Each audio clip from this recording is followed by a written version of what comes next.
कलम 66 मध्ये जी कामं आहे ती ऐच्छिक स्वरूपाची कामं आहेत. जर तुमच्याकडे निधी असेल तर ती करू शकता किंवा नाही केली तरी चालू शकेल.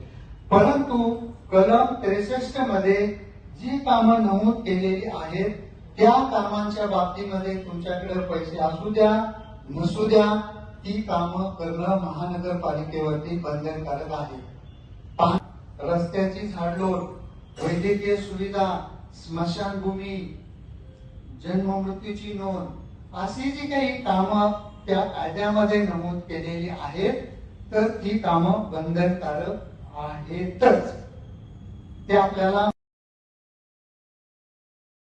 परंतु जर त्या ठिकाणी आपल्याला म्हटलं की प्राथमिक शाळा का नाही येत तर ती मात्र आपल्याला उपलब्ध करून द्यावी लागेल. कारण का हे महानगरपालिकेच्या बंधनकारक कामामध्ये समाविष्ट आहे. म्हणून महानगरपालिकांनी कलम 63 मध्ये समाविष्ट असलेली कामं करणं आवश्यक आहे.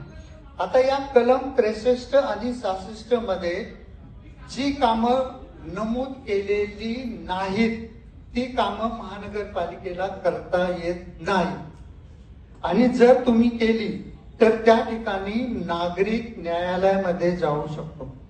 याचे एक उदाहरण सांगतो. पिंपरी चिंचवड मध्ये झालेलं आहे की महापालिकेच्या खर्चाने महापौरांनी परदेश दौरा करावा असं ह्या 63 मध्ये आणि 66 मध्ये कुठेही नमूद नाही. बरोबर. आणि मग 2003च्या ची गोष्ट आहे की त्या ठिकाणी एक नागरिक न्यायालयामध्ये गेलो आणि महापौरांचा जो काही खर्च आहे तो महापालिकेने करू नये असं